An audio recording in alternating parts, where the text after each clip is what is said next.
it's you. Come on in. Welcome to the Scumm Bar.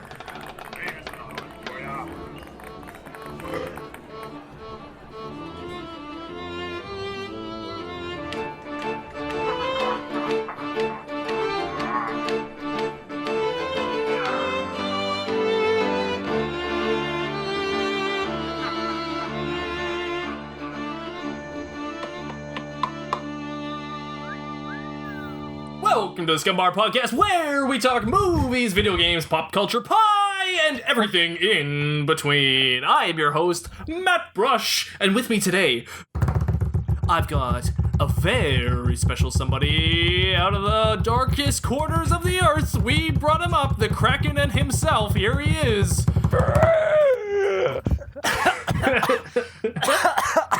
It's Anth0z.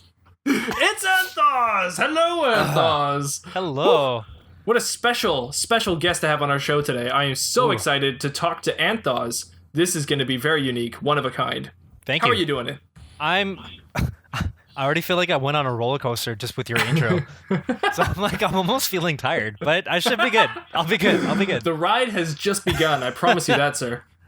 Cool. Yeah, yep.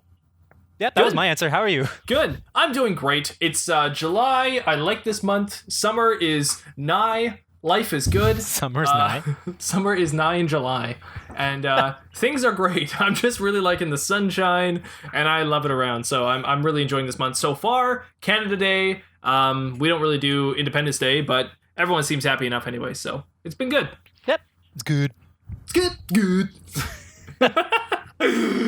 Anth0z, are you ready to be struck in the funny bone by a pirate joke? Yeah, okay, yep.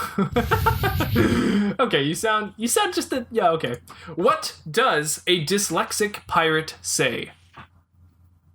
S. The real joke is probably just as funny. Rah! Okay. Okay. I like that. Not bad. It's still bad. I like it. Yeah. They're getting better. I think they're getting better. Anth0z, let's move into a segment that I like to call Ye Olde News. All right. In Ye Olde News, we talk about all the news that's happening right now. Anth0z, you say you have some news. Why don't you tell me some news? And I think it's actually a little personal story about yourself. Well, kind of a little bit. So, as you mentioned, recently we celebrated Canada Day on July 1st, which also happens to be my birthday. Birthday, hey, happy birthday to ya. Happy birthday to ya. Happy birthday to ya. There you go. Cool. That's just for you. Awesome, thanks. So on July 1st, instead of celebrating my birthday, well, I guess I kind of did, but what I did to celebrate my birthday was I went to one of my best friend's brother's wedding. So I was there for the day. It was a really good time, though. Obviously, it's nice being able to celebrate with your best friend and family. I'm really close with their family. They consider me one of their family. When they were doing, after the ceremony, after doing... they usually separate which groups are going to take photos. There's the groom's family, the bride's family, then high school friends and work friends, blah blah blah, that kind of stuff. Yes. And so me and another friend, so we're close with all the friends in the family, and we weren't sure which section we were going to fit in, and we didn't want to just assume that we must be in the family photo. So we were kind of just watching, waiting, and then they're all there, and then they're looking around. They're then they called out to me and my friend. They're like, "What are you guys doing? You're part of the family. Get in the photo." I'm like, "Aw." It felt really nice. So tender moment. Yeah, tender so moment. It's nice. And actually, what's funny is they have the same venue that we booked for our wedding coming up in a few months. Not the two of us. You mean you and your fiance? Me and your girlfriend. What? No, yeah. Whoa. Wow. All four of us actually. Wow. This is gonna be a crazy wedding. Surprise! So two best men. Yes. So anyway, yeah. So being at the wedding was sort of I guess you could say a dry run. I was taking pictures. I was basically doing recon for my fiance, and I was taking pictures of all these things, making sure all the dessert and foods were on par with what we were expecting and everything. Did you have your own theme music while you were sneaking around taking photos of all the different things? In my head, I did. Yeah. I kind of picture, oh my god, am I about to do the Friends reference? Yes, Oh! do it. I'm kind of picturing Ross and Chandler when they're taking photos, when Chandler lost all the photography photos of Monica and his wedding, so Ross and Chandler go around taking fake photos of like a different wedding. Yeah. And then he kisses the bride. Yeah, and, he kisses the bride. Yeah. Oh, thanks. wow. You did my work I for just me. did a Friends reference. I can't believe I did. What have you done to me? You ruined me. This is great. Now the pressure's off me. I don't have to think about it for this episode.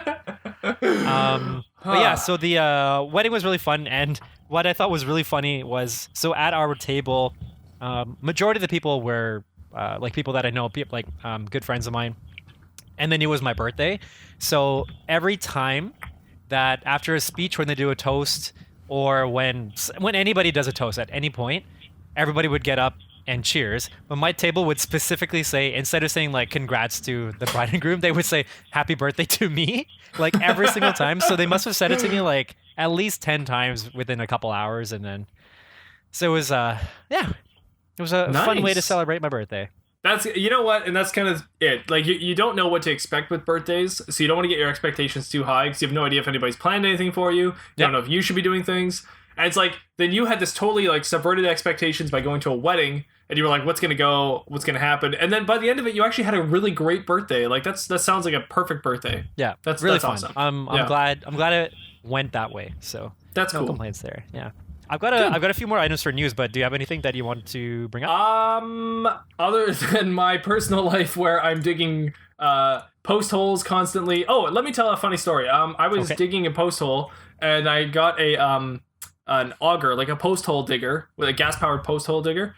And I had a one-man one, and my girlfriend, she's kind of got a few issues with her hip joint. Mm-hmm. And so she was like, okay, you're going to have to do the post hole digging, which I was like, yeah, okay. Like, I'm the man, I can do it. Okay.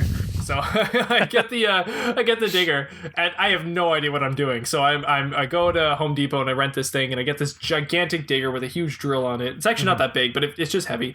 And I go to drill the hole, and I drill one, and I get it sort of close to getting down there, and it's like, okay, that was good enough. So I was like, I got the hang of this thing. I know what I'm doing. Yep. So I go and I take the drill, and I go to the next hole, and I drill. And I guess the thing is, what's happening is there's a drill on there. It's a separate piece from the digger itself, and the drill is being spun around, and it's being spun constantly by the engine, right? Yeah. Well, the drill hit a rock and stopped. It stalled. So when it stalled, the engine still wants to go, but the thing is stalled, so it tossed me the other way. But the stupid design on this thing was a throttle, like a motorbike. Yeah. It's a throttle for when you're holding the digger. So when you get tossed, your hand's not letting go of anything, so you're still going. So it ripped my arm, and it pulled it. It really hurt. It pulled it right out.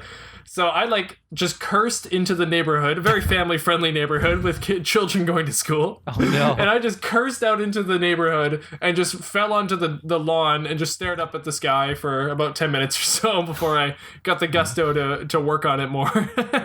But yeah, needless to say, I only did 4 out of the 8 holes with this stupid post hole digger. But we just had too big of rocks, so I had to dig out the other holes just manually with a shovel. But yeah, it was not fun. So well, you look great. Yeah, I felt real dumb in that moment. So if you can share in the stupidity of me, that was one of the moments, and it was real fun. When I brought the thing back to the guy at Home Depot, he saw me already nursing my arm. He's like, oh, it didn't go so well, did it? And I was like, Don't talk about it. Yeah, he's like, I told you it was going to bite a bit. And I was like, whatever. But, so that's just the funny stories of me. But anyways, I actually have no real news to talk about other than things I want to make topics later. So newsworthy things that are happening right now, I can't think of much. I think you have some, so let's find out what you got. Sure. So actually just before July 1st, so I went to Seattle on the weekend just before July 1st, and which is Canada Day here. Sorry, yeah. July. Yeah. And so in Seattle at the WAMU Theater or WAMU Stadium or whatever, they were holding the Ace Comic Con. Weird. So I guess one of the subsets of Comic Con. So a bit on the smaller side, but it was pretty cool, seeing a lot of local artists' art. There was one booth where they actually had a build your own R2D2 club kind of thing. So there must have been four life-size working R2D2s, and one of the guys actually had like he must have made his own little like handheld remote, so he was walking around the stadium like behind his R2D2 while he was like controlling it. Is that using cool. Raspberry Pi? Oh, I didn't ask him because I just saw him go by and I was like, oh, whoa, cool, and then just went on my business. I'm probably still going to make that a topic in the future, actually, but it's just I was just reading a bunch about the new Raspberry Pi, the version 3. Yeah. And I'm like in love with Raspberry Pi. I think the technology is very cool, and I would love great. to. And yeah, it tastes like pie, and which was our header topic today in the intro. Yeah. So I think this is so fitting. So one day I will talk about Raspberry Pi because I got a lot I want to say about it and a lot of questions I have. So it's an interesting thing. Anyways, go on. So we went to one of the panels. We were just there for the one day, and the people at that panel we went to specifically for was Don Cheadle, Jeremy Renner, and Chris Evans. Oh wow! So it was you cool. got the whole Avengers right there. Yeah, they had Josh Brolin and Josh Brolin. Is it James Brolin? No, it's just Josh Brolin, like Anne Boleyn or something. It's like just the way you say it. Josh Brolin. Josh Brolin is how most of us say it. It's my Canadian emphasize accent. The bro because he's so manly. You gotta go Brolin. It's my Canadian accent. At the end of my sentences, I go up. Oh! I thought that's a very British thing. It's a British colloquialism, Yeah. Well, is this your house? I live in British Columbia, so hey, that's why. How about the bye. See, it just sounds British when you do that. You can just speak nonsense and do it with the same intonation. It'll sound British. So, who else was there? I think Taron Egerton was there. Oh my god, Taron Egerton. Oh wait, that's the dude from Rocketman. What's it called? What's the thing he's Kingsman? called? Yeah, that's the one. Kingsman. Okay. Oh, I thought you were doing like some sort of like Super Saiyan power up. And I'm like, he's not in Dragon Ball. No, I was kind of trying to summon my chi to help me think what his name was. And Zoe Saldana was there as well. So, Zoe Saldana, she's Gamora? Yep, Zagamora. Whoa. Wow, I had to, deep into my mind, I had to find that one. So. So the panel was pretty cool. I've known Don Cheadle like much longer than I've known Chris Evans or Jeremy Renner. Wow, are you guys best buds? Yeah, I just went up there like, sup Don. Hey Don, hey Donnie boy. Hey D-Dog.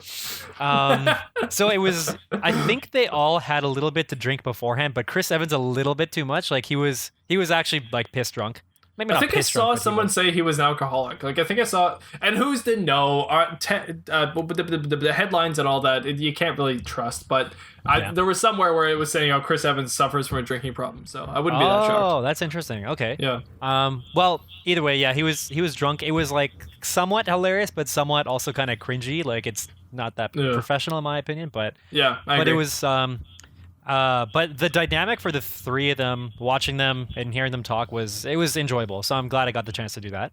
Good. That's cool. You saw the actors come to life. Yes. I saw. Yes. That's right. A couple other things newsworthy. I guess one recently, sad news. It's that Cameron Boyce died. I think he was age 20 or 21 or 22 or something. But he played...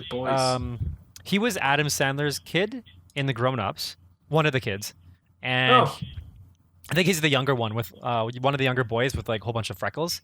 He was also in the Descendants movies, like probably all of them. I'm not sure what else he's played in, but it sounded like he had some sort of ongoing medical condition. Oh, and so it was just I think it was just yesterday or the day before that he died suddenly. So, which is really sad. I mean, like such a young age. I actually know a couple people from Vancouver in the film industry who have worked with him, and they had some posts saying just like how like bright and full of like pure positive energy he was, like filming on set. So I imagine it must have been really, really fun to work with him, and really sad at the same time knowing that they won't get a chance to do that anymore. Right. So that's pretty young to go. That's very unfortunate. Yeah. So just another one of those things where you realize, life can be short and shorter for some others. So do what you can to really make the best of it that you can, right? The old saying is carpe diem. Yeah. Anth0z. Yeah. And magic carpe diem. Exactly. If you carp those DM, you are fine. You got to quit your carping and continue your DMing. Yep. Your dungeon mastering days, and you're good. You're fine. Yep. You're good to go. Dimes.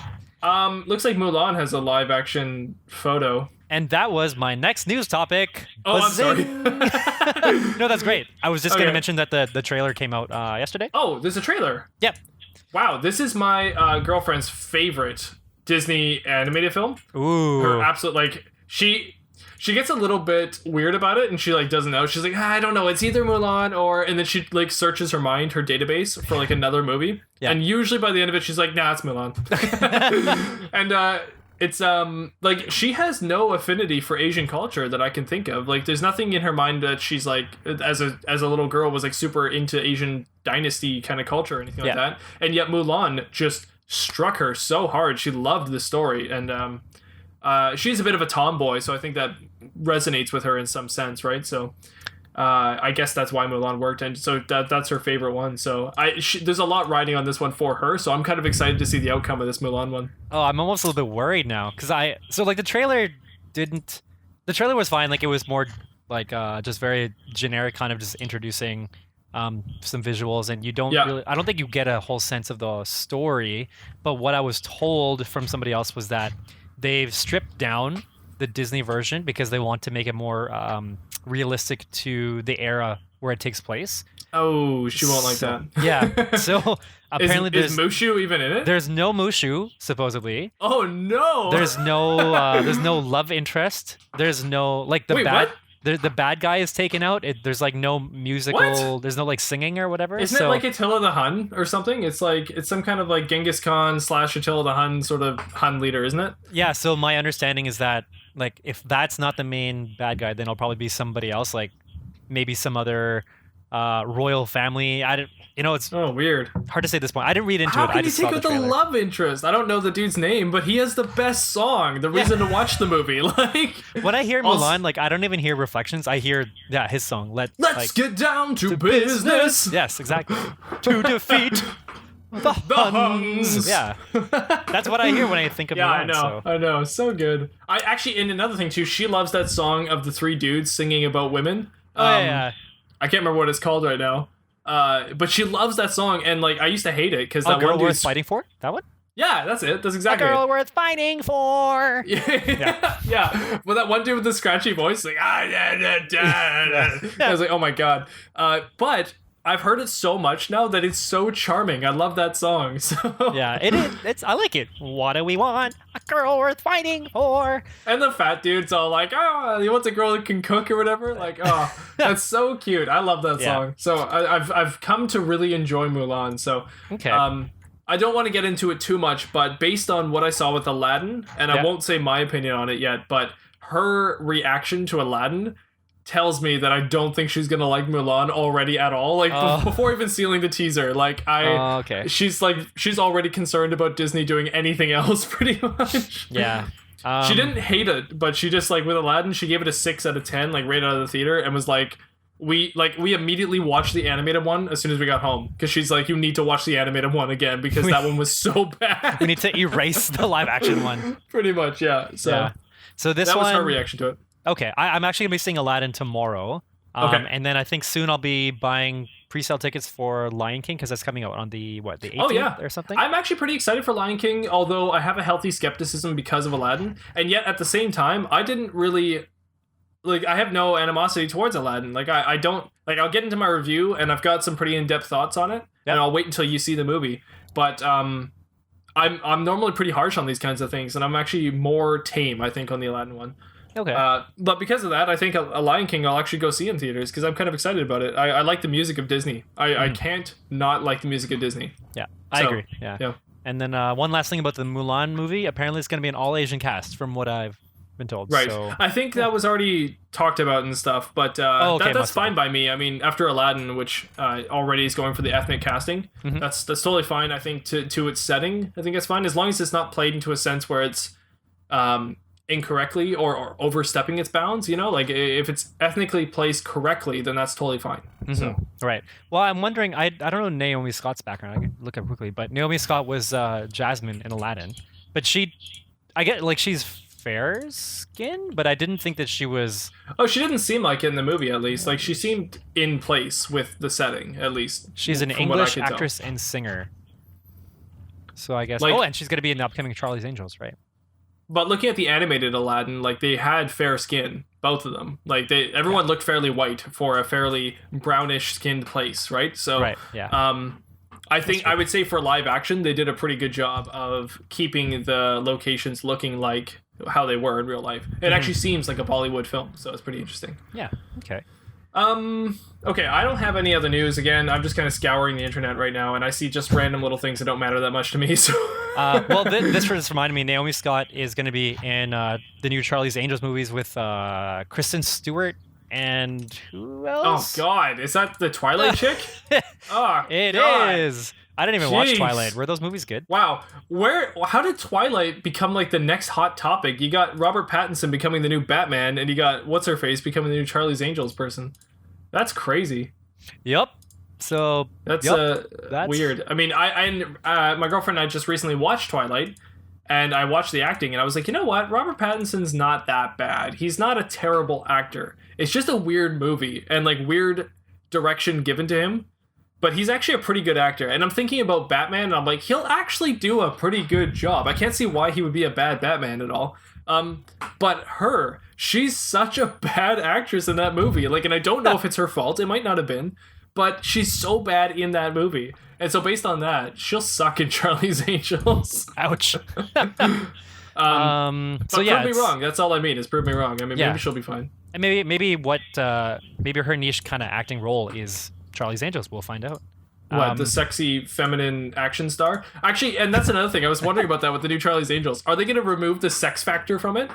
Are they going to Doubt it. 'cause Charlie's Angels used to just be about like bodacious women just going on spy stuff, but it was barely spy stuff at all, right? Yeah, that's true. It was kind of like Playboy bunnies going off on a spy missions, like. Yeah. But the last one we saw with Cameron Diaz and Drew Barrymore and all that, and Lucy Liu. Wow, Yep. I don't know how I know that. Nice. They 3 for 3. Yeah, they all like that one was still kind of in the sexy territory, but also in the fighting and kicking ass territory. This one, I feel like now that everybody's trying to get so progressive with movies, I feel like this new one, they're probably going to try to make it much more about kicking ass and being independent women than it is about being sexy, attractive sex symbols. So I don't know, we'll see, but that's just like an archaic brand IP to try to bring back. Yeah. So- Well, the cast seems very interesting. So other than Kristen Stewart, Naomi Scott, I don't know this person, but Ella Balinska. No idea. Yeah. So that's gonna be the. She sounds Romanian. Where's she She's- from? United Kingdom? Let me see. Don't know. You could see UK. So they're gonna be the 3 main. She's from girls. England. They are the angels, I guess. Angels. Who's Bosley? I don't know, but it could be Sir Patrick Stewart because he's listed, he's credited, and good. Elizabeth Banks from The Hunger Games.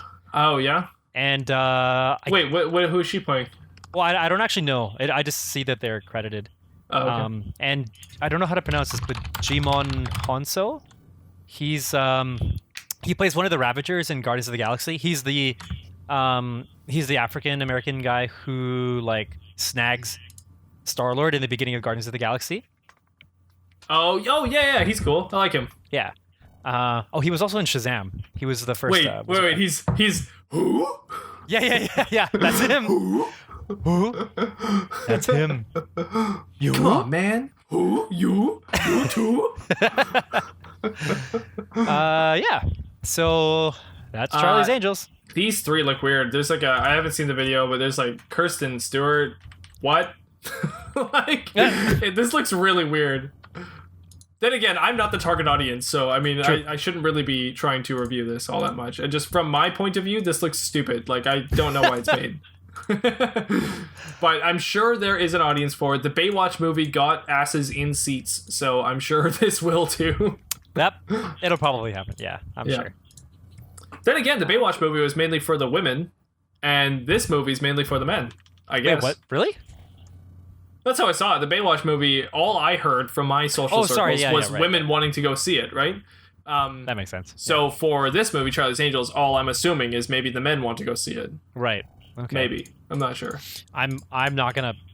I don't intend to watch that in theaters, but if I get Anth0z, free passes, why don't we just jump into our topics? Actually, you know what we're doing this episode? We have one specific topic. we're going to talk about. That's strange. Oh, that's a strange thing, isn't it? Ooh, that's such a strange thing. Wow. Strange thing. Why is this happening? Oh, I see you're going to take a sip of coffee. This means we're about to get very serious. So Why is my coffee see-through? I don't know. Oh, is it tea? Are you drinking tea? It's water. It's water? Was it really water? It looked muddy. I don't think... What? It looked muddy. I don't know. Let me show you. Anthony, I'm going to play you a song before we jump into our next segment. Here we go. I think you were looking at the shadows. Oh, I can't tip it. I'm going to spill it. You're right. It is. Okay, here we go.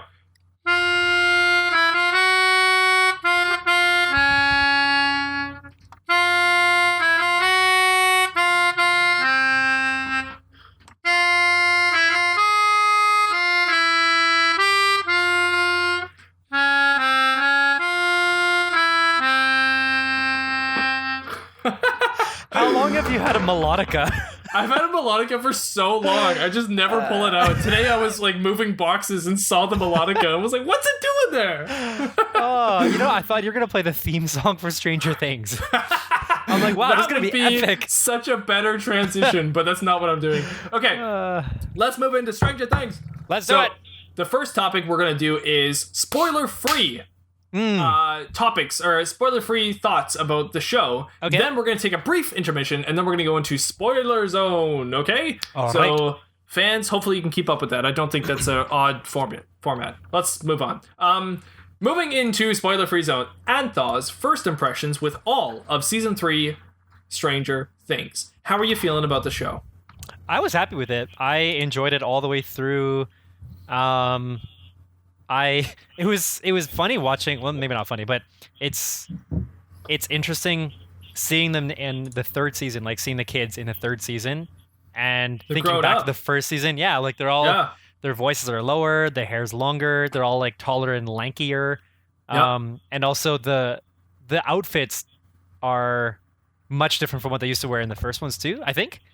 Exactly. It seems like the ages have gone up a bit. Not only their ages, but the setting as well. Yeah. Everyone's outfits have morphed. Yeah.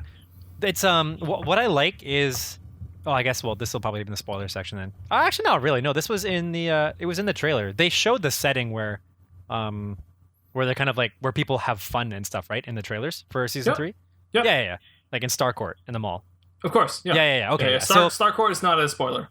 Yeah, okay. So I thought I kind of liked that development from the first season where they're having fun at home playing. Or in the school. School was... for the first season? Yeah, first season's setting, or sets were the school and houses. You're right, sorry, because they would always go to the... they'd always go into the like recording room or like the radio room or whatever. Recording room or just outside of school or whatnot. And then season 2 added the arcade. Yes. As another set. Right? Yeah.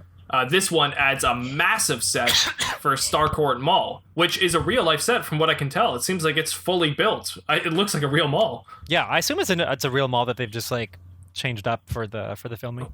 But they didn't even they changed everything about it. It's a very 80s looking mall. It's insane. Like kudos to them for that. That's a lot of detail they had to put into that because all the brands and store names are all changed to their 80s look, which is really tough. So good on them. Yeah, although it's kind of interesting that the Gap, like the logo back then, actually looked like that should be the modern logo for the Gap. Oh, the old one? The new one is just a square with like GAP, right? Yeah, because the new one is like with serif and sans serif. It's block. No, it's not sans. It's serif. It's without sans. Oh, it's it is sans. It's non-sans serif. That's French for nons, for all you non-French speakers. So, and then like, nowadays people... Okay, whatever. We don't need to talk about the logo. But anyway. Let's get into fonts. Come on. That's the meat of this show, the font. Actually, speaking of that, the Stranger Things font is pretty dope. I mean, a lot of people like the font. It's really good. I love it. Like the minute like I hear the music and then the minute it all comes together. So I think what it is, it's because it's replicating like neon lights in those like the open sign, right? It's usually that like weird kind of neon, like those little glass tubes. So it's replicating that. And like when they're too close together, it gets kind of fuzzy. It kind of like blurs together.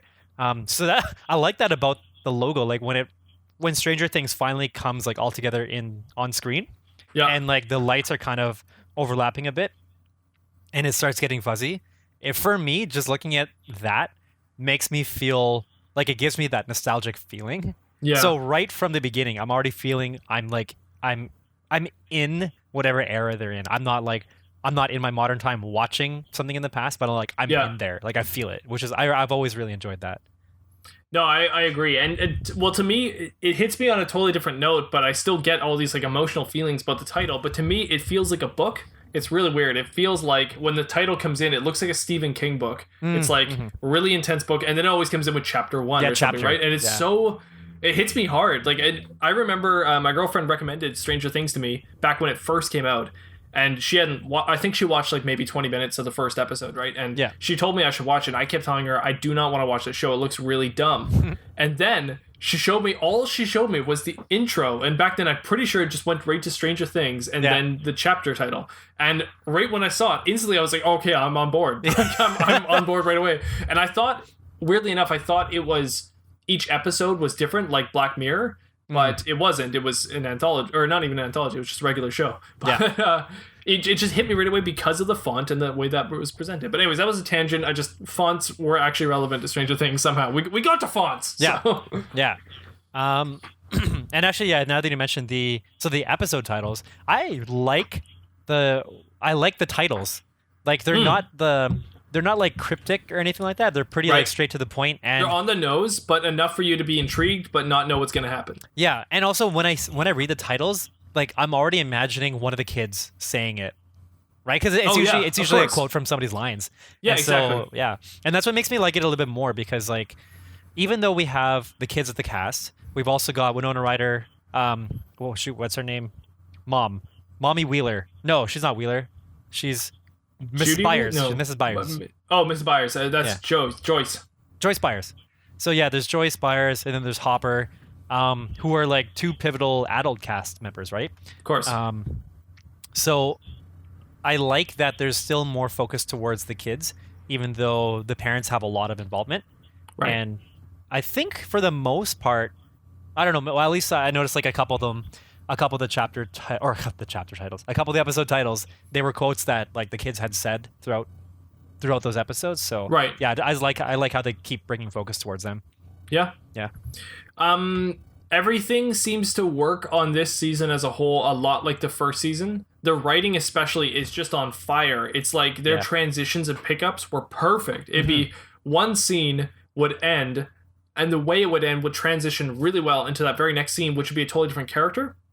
Yeah. So it felt like they always use this analogy when they're talking about TV shows. People talk about spinning plates. It felt like trying to spin a bunch of plates all at once. Okay. And this, you could like visually see the plates they were spinning. It was like, here's the story of some of the children, and here's the story of the adults, and here's the story of some of the teenagers, you know? And it was like the way it transitioned, you were like, holy smokes, like they're keeping all these plates up in the air. Yeah. And within each episode, there was a beginning, middle, end to their own stories, which again, that should sound like a normal show, but in the case of Stranger Things, they did it so well that you're like, this is how good TV is done. Like, this is how it should be done, right? And it's like when you're watching Breaking Bad and you go, oh, thank you. Now I get the formula. I get how it's supposed to be done. Like, it's well written. So yeah, one thing that I like about the third season, and I can't remember if they did this in the second season or how they did it, but the way that the third season picks up is that life for everybody has completely moved on. Right. You know, like it's as if like whatever happened in season 1 and 2, it's just done. And so we're watching. I think this is supposed to be a pickup season for a lot of people to be able to jump into this and not see the previous 2 seasons. Oh, interesting. Because I believe with season 2, a lot of people were confused from the beginning because a lot of people jumped on season 2 and didn't know what was going on. So I think their methodology was, let's try to just introduce a bunch of people to this show from episode 1 and like not talk much about references from the past because we don't have to.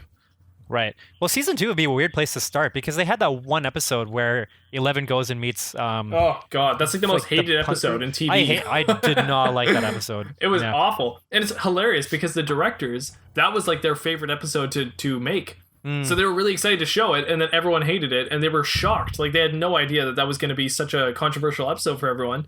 But it was weird. It takes it out of like the small town and takes it into the big city, and like to me, I could care less about the other characters.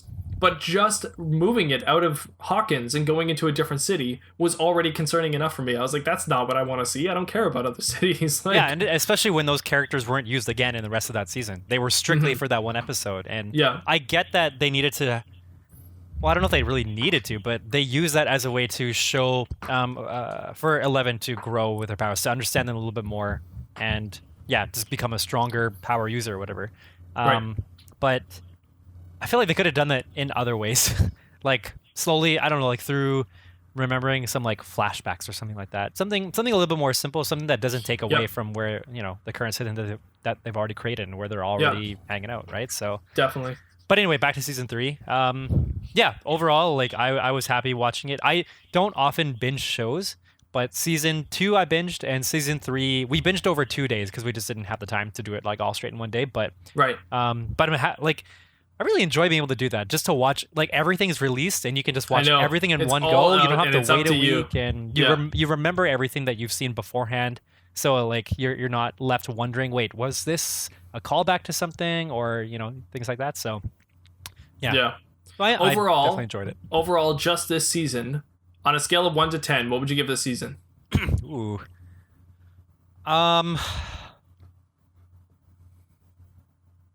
Like at least an 8. Good. I think. Nice. And then the show as a whole, what would you give it? Ooh, show as a whole. 8 to 9, I'd say. Okay. I think. How about you? This season, I would give about an 8. Okay. And the show, I would give an 8, I would say as well. So I'd agree with you there. Okay. The thing is, for me, is that season 2, I did not like at all. Mm-hmm. So it's shocking that it got to an 8. And we'll get that into the spoiler territory. I'll go in detail on that. Yeah. But it's just, season 2 dropped like crazy, and season 3 fixed a lot of the issues I have with the show. And I brought it up last time when we talked about the trailer to Stranger Things, but a lot of the complaints I had, they seem to fix. So I'm very happy with that. So they heard you. Yeah, they heard our podcast. I mean, the Duffer Brothers, they listen to every single one of our podcasts, and they take our advice to heart because they know we're professionals in the industry. So and then when you go on YouTube and you see that one comment, that is one of the brothers. That's exactly. I know the Duffer Brothers love us. Yeah. So they disguise themselves as Corey Who and as the other one. Wait, what? Was one was Corey Who? They disguise themselves as Corey Who and Yeah. Wait, how do you spell Corey Who? Corey Who is we got a subscriber from Corey Who, and it's Kory and then HU. Oh, that's I didn't realize that's actually my friend. Oh, I didn't know that. Oh, interesting. Because he told me a while back, like he was asking me about it, and he was listening to it, but I didn't realize. So did he leave a comment? No, he subscribed to us, and I could tell he was watching. Oh, that's funny. Oh, cool. Oh, thanks, well, Corey. Thank you, Corey. We're gonna single you out. That's great. All the time. Corey's actually the one at the wedding that I was talking about, where me and another friend were like family to these guys. So Corey is my fan, my family, my friend of mine who is family with all. Yes, that's how I would say that. Friend of mine who is family of all? Yeah, you get it. That's 8 words. You can't even... Is there an anagram of that? Like, that's too much. Friend too much. Of mine, Fom. W. Fom. Fom with... Fomwa. Fom with... Wait. Friend of mine who is family of all... Fam with Foa. Famafoa. Okay, Anth0z. We're going to take a small intermission here, moving into the spoiler territory. But just before we do that, we're going to do a small quiz about Stranger Things. There are 23 questions in this quiz that you have to get right. Are you ready? Wait, I have to get all 23 right? Yeah. If you don't get all 23 right, we're going to close down this podcast right now. Okay. All right. Put your thinking cap on. You can do this. I promise you. Oh, that's the wrong screen. Oh, that's cute. Nope, that's you. So joke's on you. I saw Caleb at Gayton, and I thought the question was, what color is Gayton wearing? I'm like, I can see him. Wait, what? Oh, what? Wait, hold on. What? Oh, I shared the right screen. Never mind. Yeah, you were sharing the screen. My bad. I'm sorry. That was my bad. Here we go. All right. What colors are Dustin's hat? Green and white, red and blue, blue, white, and green, or red, white, and blue? Red, white, and blue. Is it? Isn't it? It's funny. I don't actually know the answer. Should be. Okay, I don't know if we got that right or not, but I think you got that right. There was a green check mark, so... I know, but that might have just been what we selected. Oh, okay. On what night did Will go missing? Oh, this is an old quiz, so we're going based on season 1. Well, on what night did Will go missing? October 31st, November 18th, November 6th, or December 11th? Wait, did it take place during Halloween? I think that was the second season. No, it did, because there was pumpkins going missing in the first season. And pumpkins are only grown in the fall, Anthony. So October 31st? It's gotta be the 31st. It's gotta be the 31st. Oh, no! November 6th. It's November 6th? We got it wrong. What university did Jonathan Byers want to go to? New York University, University of Indiana, Hawkins University, or Harvard University? Oh, geez. Does Hawkins even have one? don't think University they of Indiana. No, man. Oh, it's New York University. Okay, here we go. And since what age did Jonathan want to go there? 11, 6, 10, 9. How am I supposed to know? Since I was 6 years old. Since I was 9 years old. Bro, it's gotta be 9, because he wanted to do photography, right? And journalism.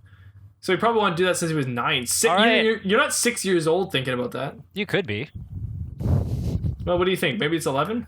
I don't think it's... Nah, let's go with... You talked me into it. Let's go with 9. Oh my gosh, it was 6! It was 6! I'm the worst Stranger Things person. What is Chief Hopper's first name? Jim. You got it. Yes. You got it. I'm 2 Look at you go. Dude, you know what you're doing. What was the name of Hopper's ex's new partner? Oh, shoot. Bill, Donald, Gary, or Jack? Hopper's ex's new partner. Oh, there's no way I'm going to... Bill, Donald, Gary, I think it's either Donald or Gary. I'm thinking Donald because of Donald Duck. Well, I'm going to go with Gary for Gary Guck. Oh, it was Bill! Darn it. Okay. On what day of the week did Tommy, Carol, Steve, Nancy, and Barb go to the party? Man, this is the kind of quiz for like people who religiously watch the show, but I've seen it all once. Something tells me it's a Wednesday night, only because, well, it could have been Tuesday or Thursday as well. It has to be a weekday, it's not a Friday, because she had to say she was staying at Barb's house instead of going to like a party or anything. Well, maybe she would have said that anyways, but I feel like it would have happened. Ooh, I'm thinking Tuesday now. I don't know. What do you think? Well, since you picked Tuesday or Wednesday, I'm going to go with Thursday. Good. Oh, man. It was Tuesday. Okay. What episode did Steve and Jonathan get in a big fight? 4. I think it was later on. I think it was 7. Oh, okay. Because this was his major arcing change before he went off to go and help them. Oh, you're right. Okay, 6. You were right. Yes. Oh, your logic is working. How long exactly was Will in the Upside Down? Whoa. 5 days. I really don't know. Ooh, it was 7 days. 7. It was a full week. Man. What is Dr. Brenda's first name? Shoot. Is it Bill, Richard, Martin, or Gerald? Oh, geez. Martin, Brenda, Richard, Richard? Oh, it's Martin. Jeez. This is How so are we supposed difficult. to know that? I know. What book was the name Mirkwood created from? Lord of the Rings or The Hobbit? Oh, that's interesting. Mirkwood was first... It must have been first mentioned in The Hobbit. What book was that? It is first mentioned in The Hobbit. You are correct. And I click it, and there we go. You are correct. Who cussed the most during the season? Dustin. Joyce, Dustin, Chief Hopper, or Mike? It could have been Dustin, but actually Chief Hopper curses quite a bit, so it's got to be Hopper. Well, then again, I don't know. It's either Dustin or Hopper. I'm just going to go with Dustin. Go with it. Yes! Oh, you're right! Yeah. You're right! Because he curses the most in, like, all the seasons. Yeah, he does. What was the name of the worker that Donald had to pay? I don't even know who Donald is. Who's Donald? Yeah, what? Okay, Gary. Jeffrey, Benny, Jackson, or Gary? It's not Gary, it was Who Jeffrey. are these people? What number did Will roll that defeated the Test Cell Hydra at their last game? Oh, 12. It's gotta be a 12. No, it was a 13. 13. Unlucky number. Man. What did the first trailer for season 2 come... What date did the first trailer for season 2 come out on YouTube? July 15th, August 14th, August 31st... No, October 31st or August 31st. Why would anybody know this? What date? I feel like it was Halloween.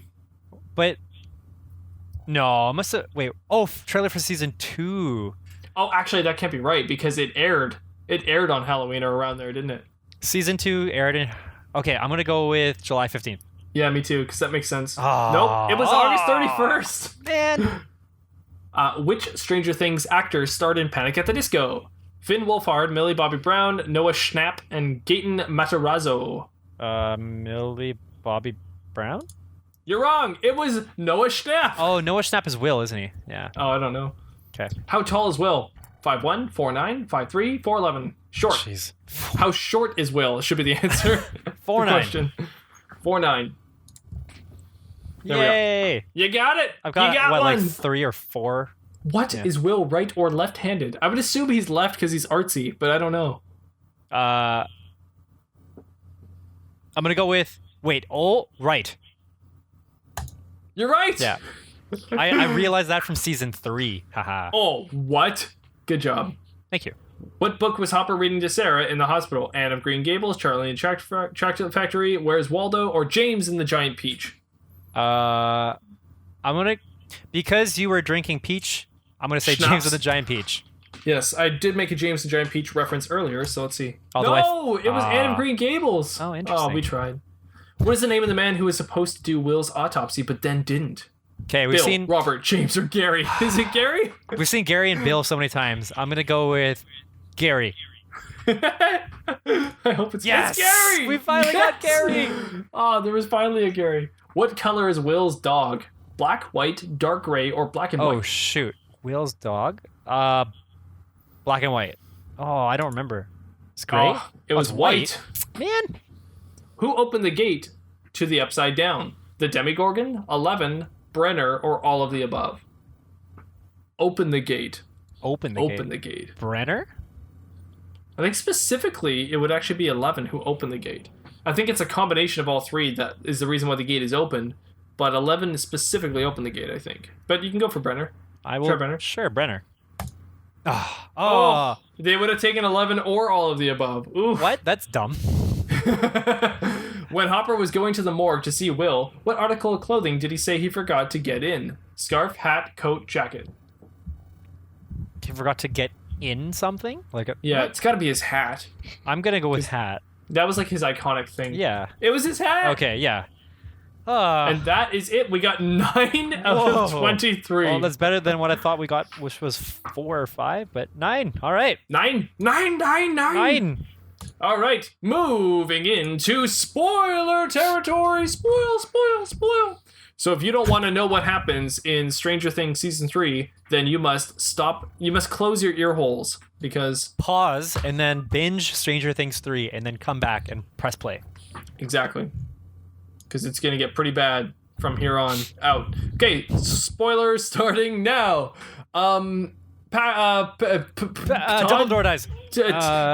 Dumbledore is dead. No! What's his name? Todd... No, Jim. Todd Jim McFarlane? Hopper. Hopper's Hopper. dead. Hopper is dead. Yes, Hopper dies. Hopper dies. Did you see that coming? Well, it's funny because this show got very formulaic in this season.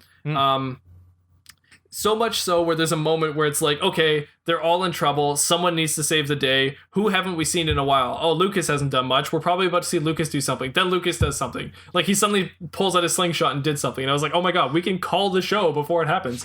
So there was a moment when Hopper is about to go down with the Russian translator and Joyce into the bunker area. Yeah. And I'm telling Ashley, I was like, okay, the show can end one of two ways for Hopper. I was like, either he will die. Lives or he doesn't. Yeah, I was like, yeah, exactly. I was like, either he will die or he will live. And I was like, and we'll know this if he has a moment with Joyce. I was like, his character arc has come true to everything except for Joyce now. I was like, all he has to do is have one moment with Joyce down there, and if that happens, he's going to die. And that's what I told Ash. And then it didn't take long. It did not take long at all. Suddenly they had a conversation. I was like, he's gonna die. Yeah. And then he died. So this show, while I really like it, you can see the writers, like you can just see them slotting in their points, and you can see exactly where it's about to happen. So a lot of it was very predictable. But that being said, there was a lot of great things too. So yes, Todd died. Jim. Why do I want to call him Todd? Jim dies. Looks like a Todd. He does. Todd dies, but does he?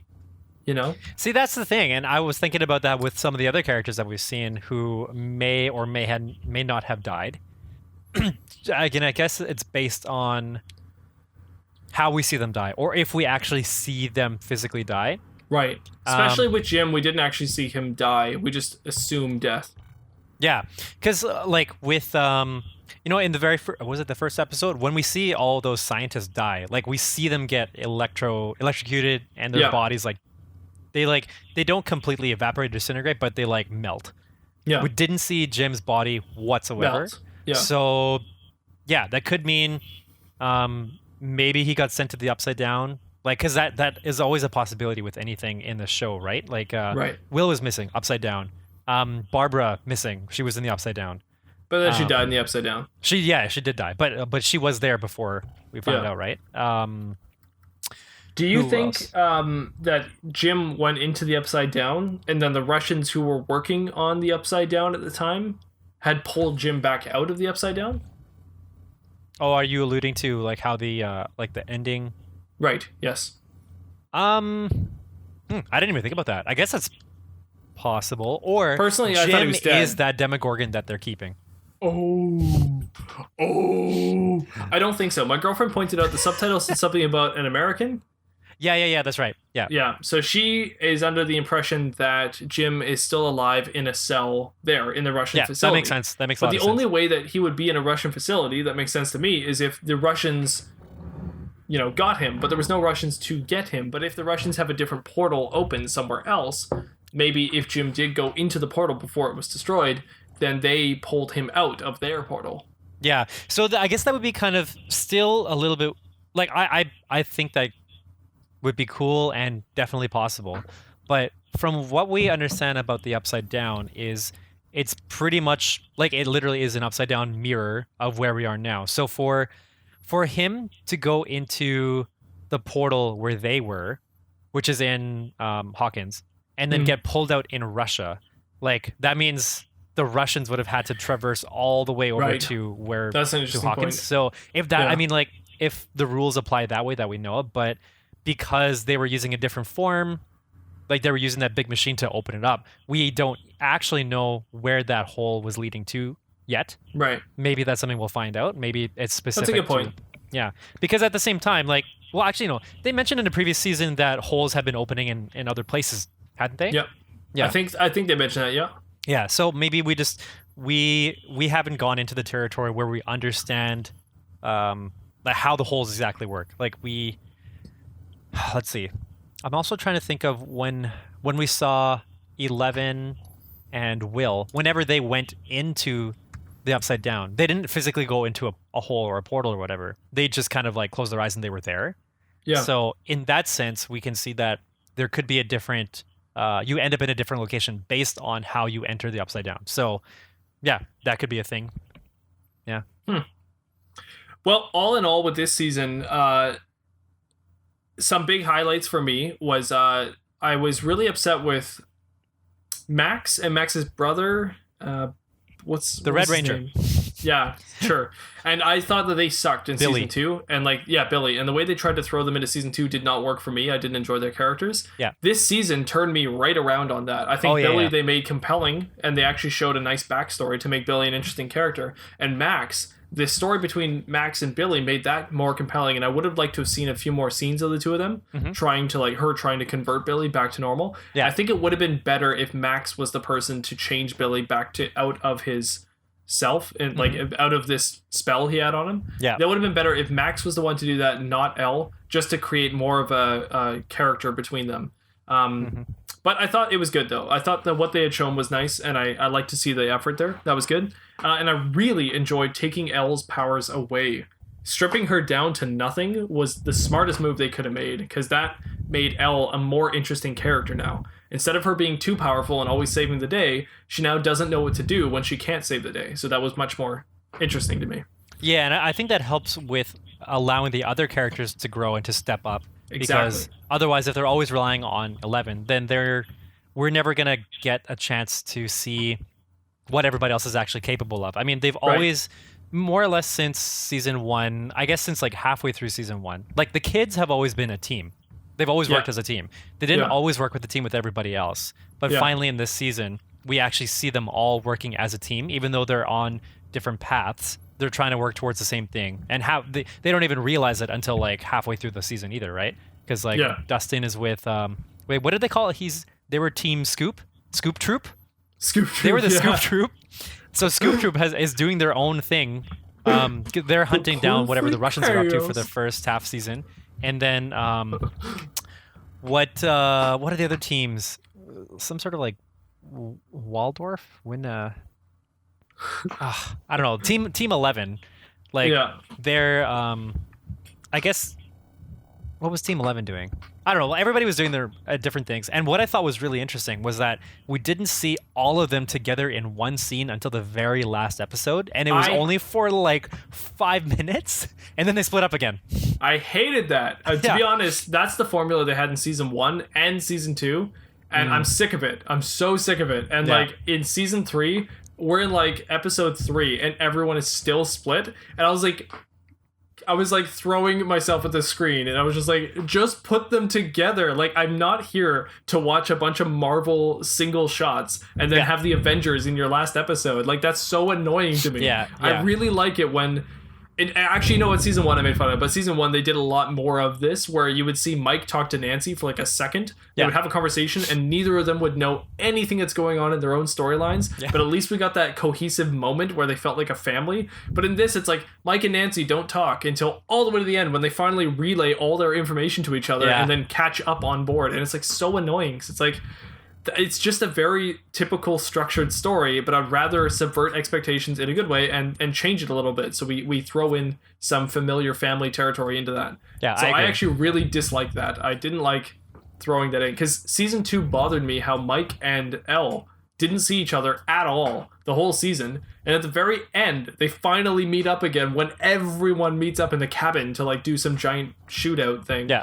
And it's like, oh, I don't know. I'd like to see something different every season. So that kind of bothered me about this one, how they did that. And then that's another thing too. They all meet up and then they all split apart into their exact same groups, which also bothers me. It's like, if you're going to split up, change the characters a bit. Have Elle go with Hop doing something. Have Joyce go with Will. One of my biggest pet peeves... Oh, sorry, go ahead.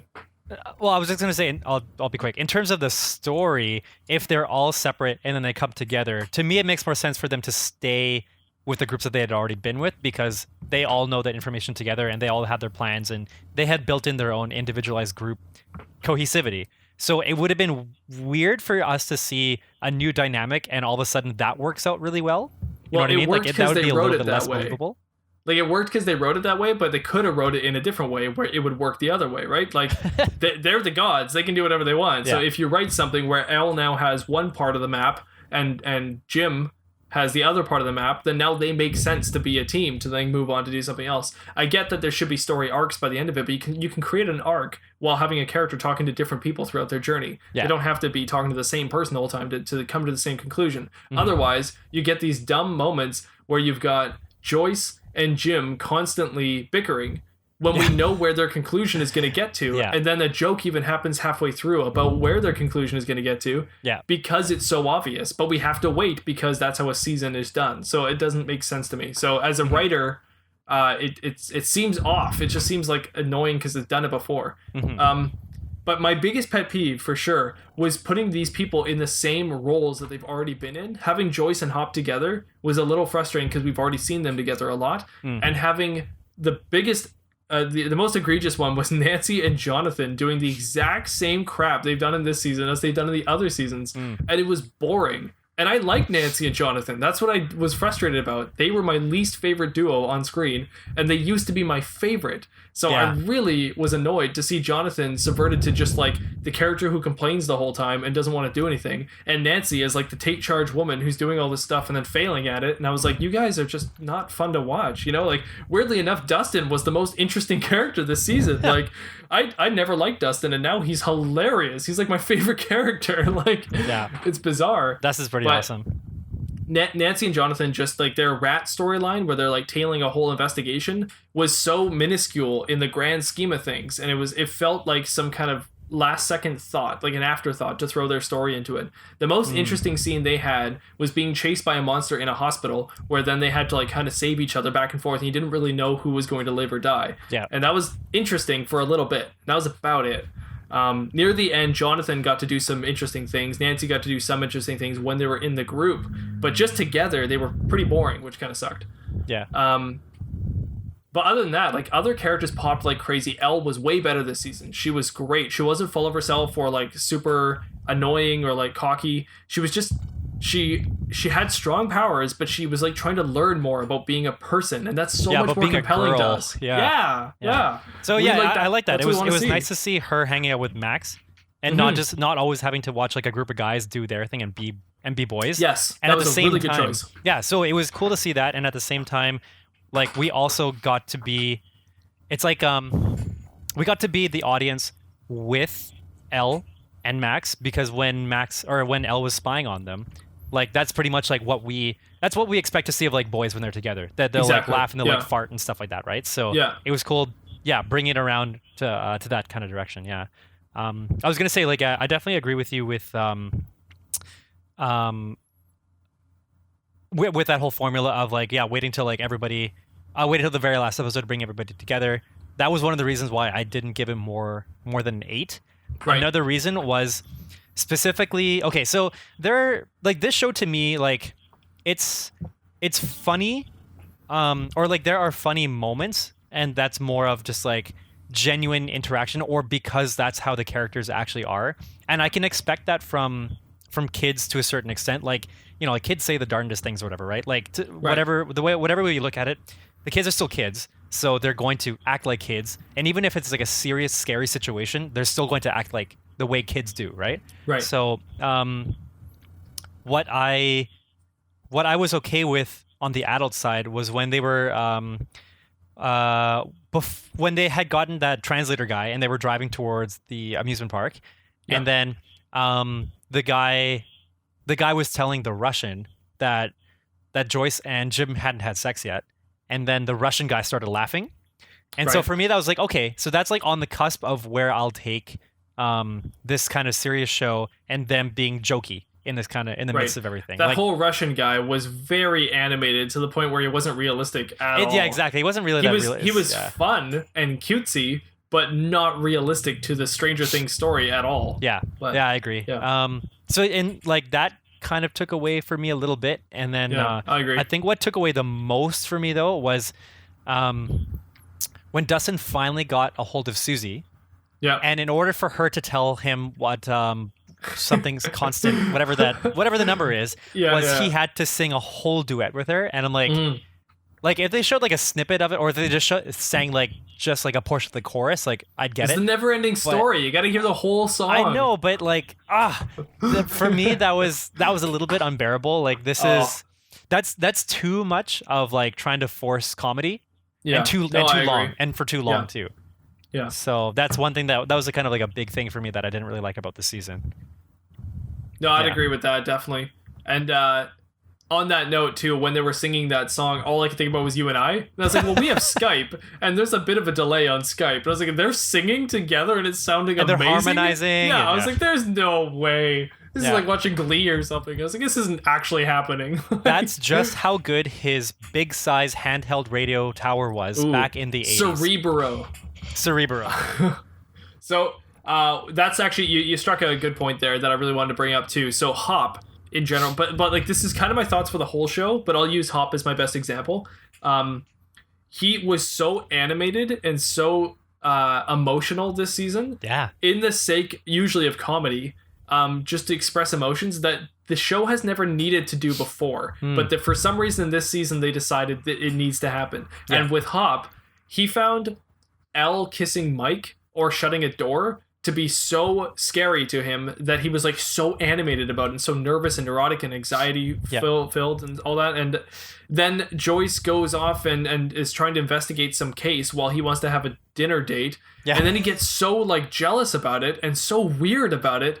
And I'm just like, this is not the character from season 1. Like the Hop from season 1 walked into a police detective's office late and hungover and like didn't care about anyone, right? And he walks into his office and there's Joyce Byers waiting to talk to the detective because of her missing son. Yeah. And like he's so nonchalant about everything. He's so chill. He doesn't care. That's the point. He shouldn't care. He shouldn't show much emotion ever. He's supposed to just be the brick powerhouse. Yeah. But In this season, they just melted all of that off and shaved it off and made him this weird, wimpy, emotional character.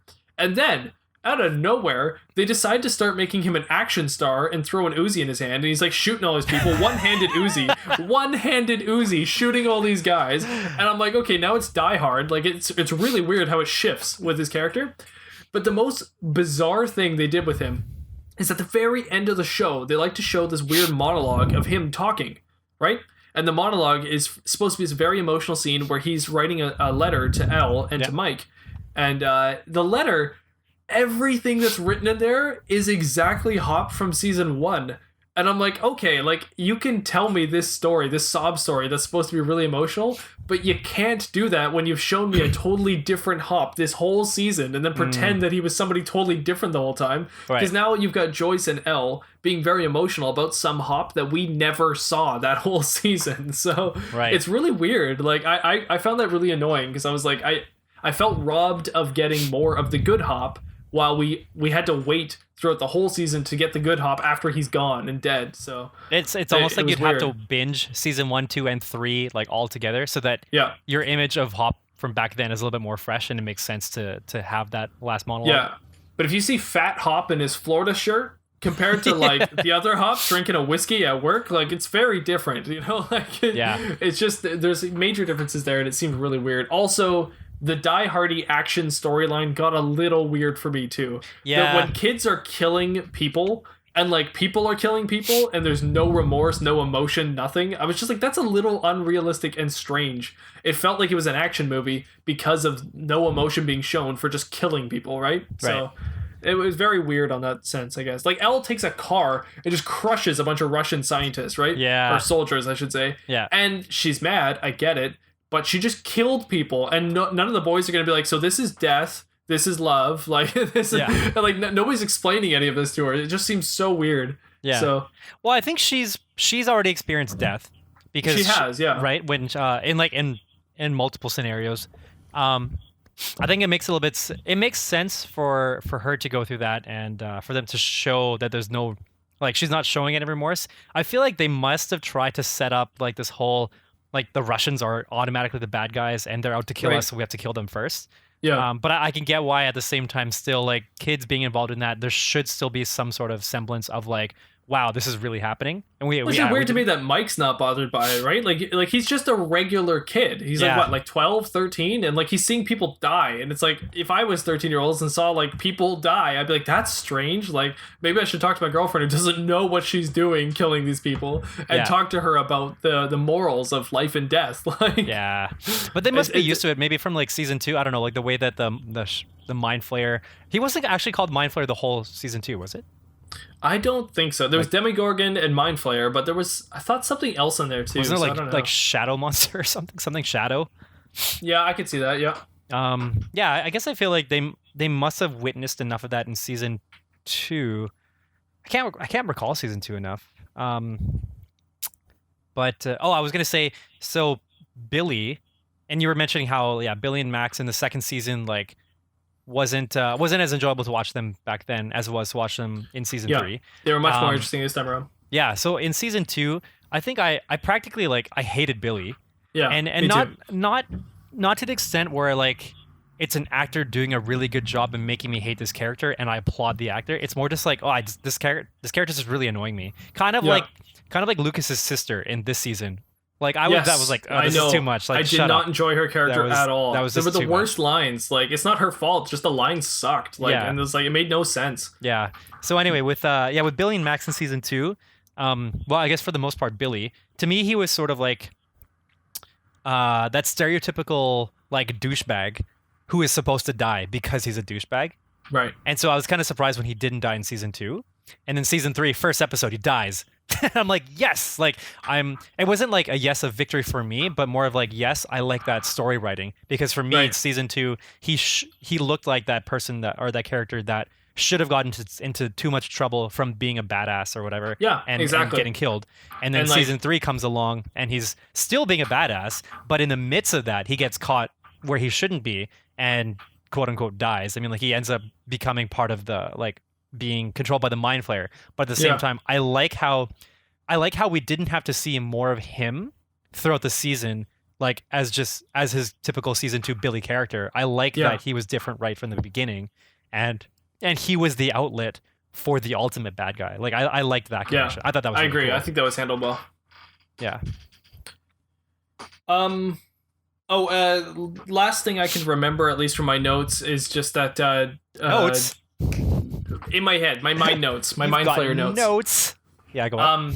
Jonathan and Mike. I think the way they could have fixed a little bit of some of the chemistry, Jonathan and Mike should have. Jonathan and Will. I mean, should have had 1 or 2 more scenes of the 2 of them. There was barely any scenes. Did they even talk to each other? I think at the end they had a scene. I'm making that up in my head, but I feel like, okay, let's just say we need to give them 2 scenes that they never had. And you could throw the mom into one of them, sure. But they need to have 2 scenes because season 1 was all about Jonathan and Will connecting and then losing that connection, right? After Will gets missing. After he gets missing. After he gets missing. But Jonathan and Will used to like listen to records and stuff, and like that made Jonathan a much better character. Yeah. Because when you get the compelling side of him, you like Jonathan. Yeah. And without any of those scenes, we had no Jonathan. We had Jonathan and Nancy, and that was it. But when you're already given the cake at the very beginning, it doesn't mean anything, right? But if you have the dinner first, then the cake means something because it's afterwards, right? So, we needed Will and Jonathan maybe him and Nancy are struggling. That's fine. But what if he confides into Will about it? Then Will tells Jonathan about his issues with his friends already talking too much about girls, you know? There was a great scene there that we never saw. And it needed to be there, I think. And it would have improved Jonathan and maybe Nancy as well in the end too. Yeah. I think Nancy and Mike and Will and Jonathan separately in scenes would have been a really good thing to do for this, to have like a parallel emotion. Right. And maybe the overarching point I'm making here is being a sci-fi show, a little less sci-fi, a little more drama, I think. And like, I don't think that's true with all shows, just in this one particularly. The drama is so good that just tailor down the sci-fi a little bit and add a bit more of the drama.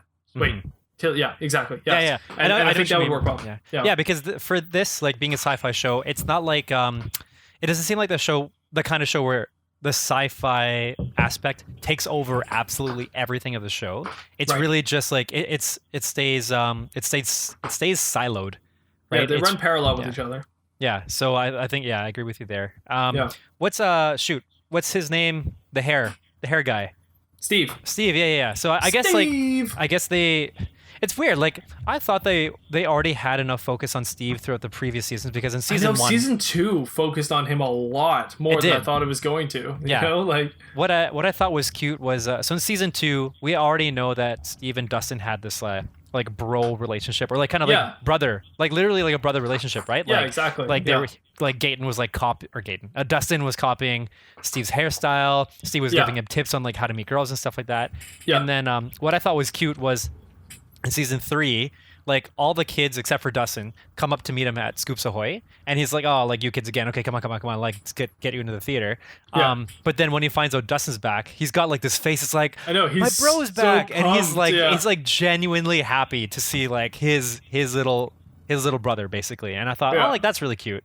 And then at the same time, it was like the roles had kind of reversed because he was the one that was having trouble with girls, and Dustin had a girlfriend, and he was like, "What? Like, what's going on?" But still was how do you right? feel about the ending of that whole story too with Robin?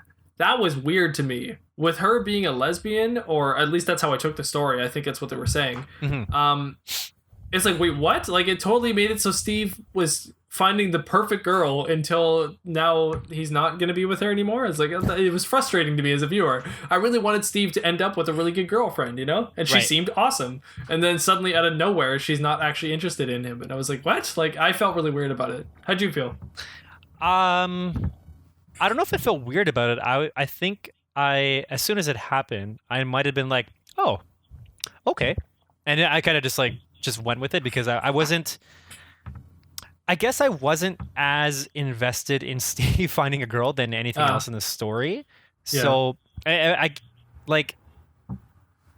guess I don't mind how they portrayed that and how like her obsession wasn't a love obsession, but more of like an upset obsession.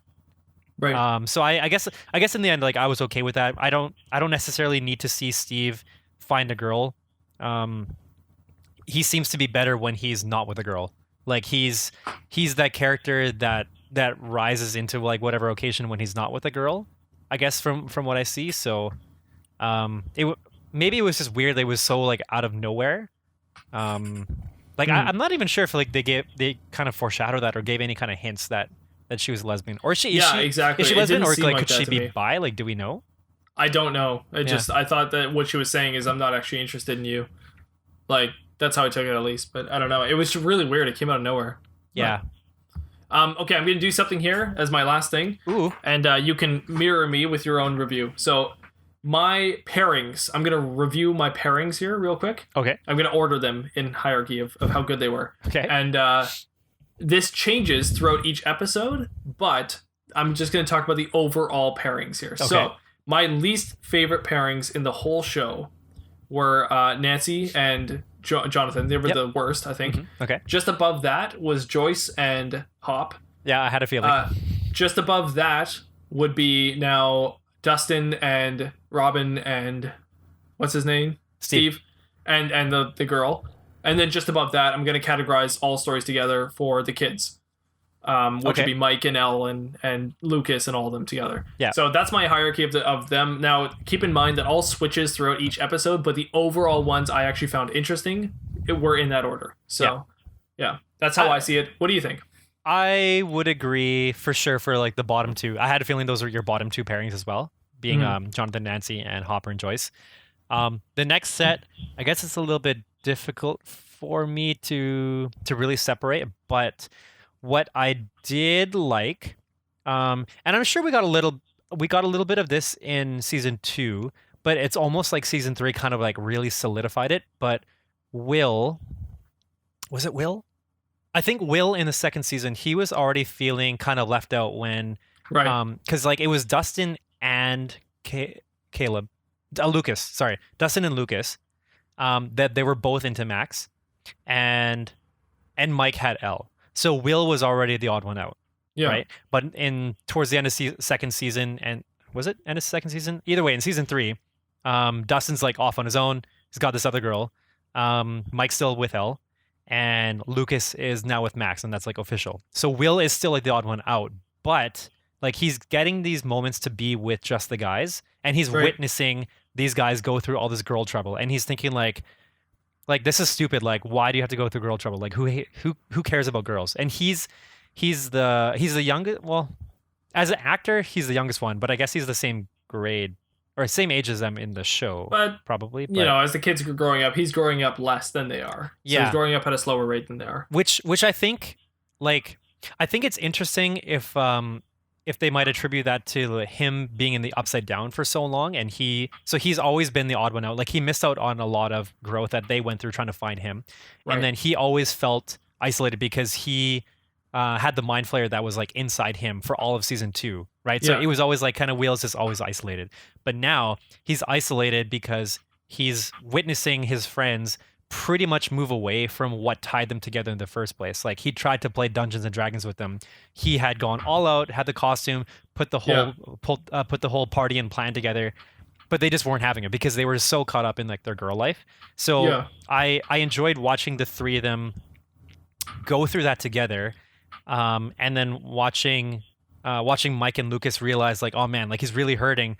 Like we're kind of focused on this, but like, okay, well, let's try to help him out a little bit. Like it wasn't just like it wasn't like a straight on, like, okay, we're gonna forget these girls and be with you, Will. But it's actually just like, well, kind of struggling between both. Like, what do we do? This is our life now. Yeah. You know, I like that. I like seeing there's more transition there. Yeah, I agree. I think that's why that was the most compelling storyline. That just most of the meat of the show was in their story. I think there was a lot of good stuff there that I was really enjoying. Yeah. Now, all of their stories had good moments for sure, definitely. And like all in all, I still give the show an 8 out of 10. I think it was great. Yeah. These are just complaints I have overall just about it. But I think there's a lot of areas that could have been done better. But I really enjoyed it. I binged it really quickly. So season 3 of Stranger Things is good, I think. Yeah. Last thing, what did you think of the CGI? Good, not great. Okay. Like any parts that were better than others? I I didn't mind the mind flare. I didn't think it looked that bad. Okay. Like when it's on top of the mall or whatever, and it jumps off the mall and is like screaming and stuff like that. I didn't think it looked bad. Okay. Yeah. Because I was just thinking, when like before it becomes the mind flayer in the hospital, you know, like they're like two separate pieces of goop. Oh yeah. Like I actually thought that looked really good. Like usually I can look at CGI and be like, okay, this like I can separate it. Like I can see the actors having to like really try to focus on this thing that they can't see. Right. But with these, I was like, whoa, these are like, it looks so realistic. So the CGI for me, like when they were puddles of like steamy hot blood and bones or whatever, like for me, I like that. Like it was like, cool. That's a good looking steaming hot pile of blood and bones. Yeah, it's making me hungry. So wow. Anyway, go for some soup right now. Okay, well, that's our closing thoughts. Anything else you want to say about Stranger Things? Looking forward to the 4th season. People are speculating it's going to come out during Christmas time, 2021, I think. Oh wow! No, sorry, 2020. Because like somebody was going through like the timeline of when the previous 3 had come out. So this one was July 4th. Like it's always on some sort of holiday. July 4th. 2nd season was October something. But the first one also, like it came out in July, but it was based around Halloween or something. Yeah, I think so. I think it's how it went. I think season 1 release date. Not that I want to jinx it or put a sour mood on it, but personally, I personally think this was a good series ender, and seeing the show continue after this, I'm worried. Like, I don't want it to go bad, and I think they could have just ended it here. This was a good enough ender for me for the whole show. Really? I wouldn't need to see more. I kind of felt like the whole Russian thing just was for sure not ended. Oh, right, I forgot to mention the whole Terminator guy thing. Like, that was so dumb. So dumb. I didn't like that.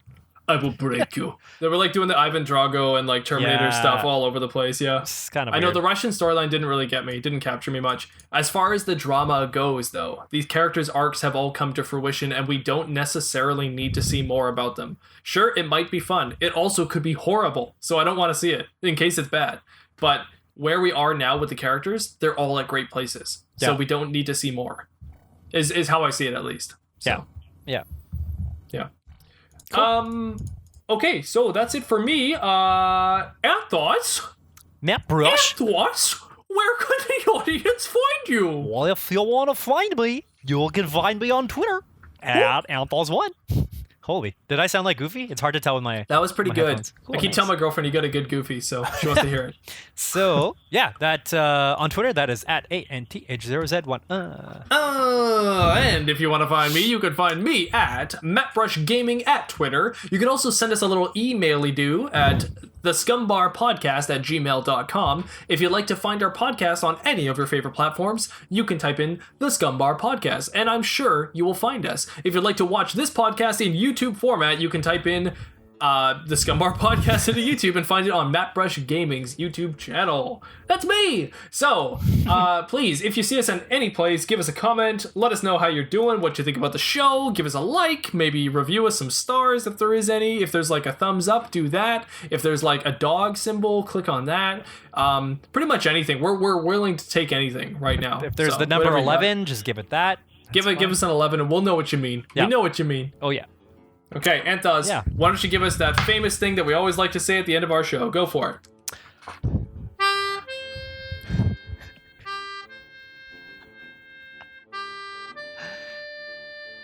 Always walk forward towards your destination, reaching out to anybody and everybody for the moment, but also forever. Stranger Things 3. Wow, that was beautiful. I loved it. It's because the melodica. It puts me in the mood. Thank you for that.